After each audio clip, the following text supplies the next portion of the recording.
किसी ने सद्गुरु ओशो से पूछा कि यदि ध्यान से जीवन में शांति हो जाती है तो फिर ध्यान सारे देश में फैल क्यों नहीं जाता है। यह सुनकर ओशो कहते हैं कि पहली बात तो यह कि बहुत कम लोग हैं पृथ्वी पर जो शांत होना चाहते हैं। शांत होना बहुत कठिन है। असल में शांति की आकांक्षा को उत्पन्न करना ही बहुत कठिन है और कठिनाई शांति में नहीं है। कठिनाई इस बात में है कि जब तक कोई आदमी ठीक से अशांत न हो जाए तब तक शांति की आकांक्षा पैदा नहीं होती।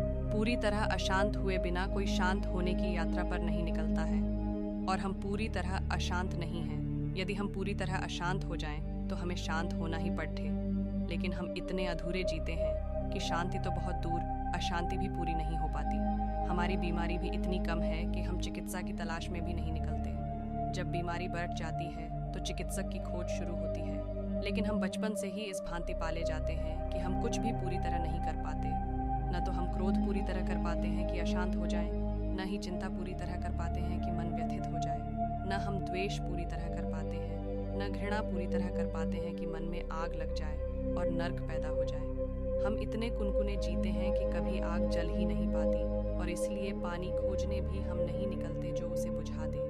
हमारा कुनकुना जीना ही, ल्यूक वार्म लिविंग ही हमारी कठिनाई है। जब कोई मुझसे पूछता है कि जब शांत होना इतना आसान है तो बहुत लोग शांत क्यों नहीं हो जाते, तो पहली बात तो यह है कि वे अभी ठीक से अशांत ही नहीं हुए हैं। उन्हें अशांत होना पड़ेगा। शांत तो आदमी क्षण भर में हो जाता है। अशांत होने के लिए जन्म जन्म लेने पड़ते हैं। लंबी यात्रा है यह। इतने जन्मों की हमारी जो यात्रा है यह शांति की यात्रा नहीं है। शांति तो क्षण भर में घटित हो जाती है। यह इतने जन्मों की यात्रा हमारे अशांत होने की यात्रा है जो हम पूरी तरह अशांत हो जाते हैं।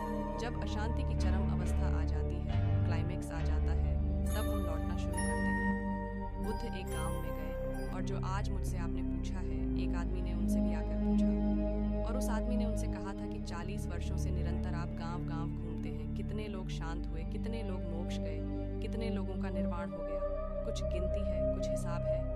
वह आदमी बड्डा हिसाबी रहा होगा। बुद्ध को उसने मुश्किल में डाल दिया होगा, क्योंकि बुद्ध जैसे लोग खाता बही लेकर नहीं चलते हैं कि हिसाब लगा कर रखें कि कौन शांत हो गया, कौन नहीं शांत हो गया। बुद्ध की कोई दुकान तो नहीं है कि हिसाब रखें। बुद्ध मुश्किल में पार्टी DDH गए होंगे। उस आदमी ने कहा, बताइए, 40 साल से घूम रहे हैं, क्या फ़ायदा घूमने का? बुद्ध ने कहा, एक काम करो, सांझ आ जाना, तब तक मैं भी हिसाब लगा लूँ, और एक छोटा सा काम है वह भी तुम कर लाना, फिर मैं तुम्हें उत्तर दे दूंगा। उस आदमी ने कहा बड़ी खुशी से, क्या काम है वह मैं कर लाऊंगा, और सांझ आ जाता हूँ, हिसाब पक्का रखना। मैं जानना ही चाहता हूँ कि कितने लोगों को मोक्ष के दर्शन हुए, कितने लोगों ने परमात्मा पा लिया, कितने लोग आनंद को उपलब्ध हो गए, क्योंकि जब तक मुझे यह पता न लग जाए कि कितने लोग हो गए हैं तब तक मैं निकल भी नहीं सकता यात्रा पर, क्योंकि पक्का पता तो चल जाए कि किसी को हुआ भी है या नहीं हुआ। बुद्ध ने उससे कहा कि यह कागज़ ले जाओ और गांव में एक एक आदमी से पूछाओ उसकी ज़िंदगी की आकांक्षा क्या है, वह चाहता क्या है। वह आदमी गया। उसने गांव में, एक छोटा सा गांव था, 150 लोगों की छोटी सी झोपड़ियाँ थीं। उसने एक एक घर में जाकर पूछा।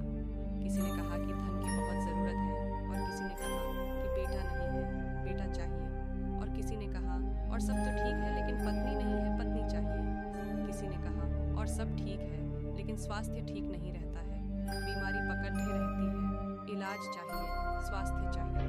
कोई बूढ़ा था, उसने कहा कि उम्र चुकने के करीब आ गई, अगर थोड़ी उम्र मिल जाए और तो बस, और सब ठीक है। सारे गांव में घूमकर सांझ को जब वह लौटने लगा तो रास्ते में डरने लगा कि बुद्ध से क्या कहूँगा जाकर, क्योंकि उसे ख्याल आ गया कि शायद बुद्ध ने उसके प्रश्न का उत्तर ही दिया है। गांव भर में एक आदमी नहीं मिला जिसने कहा शांति चाहिए, जिसने कहा परमात्मा चाहिए, जिसने कहा आनंद चाहिए। बुद्ध के सामने खड्डा हो गया। सुबह बुद्ध मुश्किल में पड़ी हेर गए कि सांझ वह आदमी मुश्किल में पड़ी हेर गया। बुद्ध ने कहा ले आए हो? उसने कहा ले तो आया हूँ। बुद्ध ने कहा कितने लोग शांति चाहते हैं? उस आदमी ने कहा एक भी नहीं मिला गांव में। बुद्ध ने कहा तू चाहता है शांति, तो रुक जा। उसने कहा लेकिन अभी तो मैं जवान हूँ, अभी शांति लेकर क्या करूँगा? जब उम्र थोड़ी ढल जाए तो मैं आऊँगा आपके चरणों में, अभी तो वक्त नहीं है, अभी तो जीने का समय है। तो बुद्ध ने कहा फिर पूछता है वही सवाल, कि कितने लोग शांत हो गए। उसने कहा, अब नहीं पूछता हूँ। कोई किसी को शांत नहीं कर सकता, लेकिन हम शांत हो सकते हैं। पर अशांत हो गए हों तभी। जीवन ही है प्रभु, साधना शिविर। ओशो।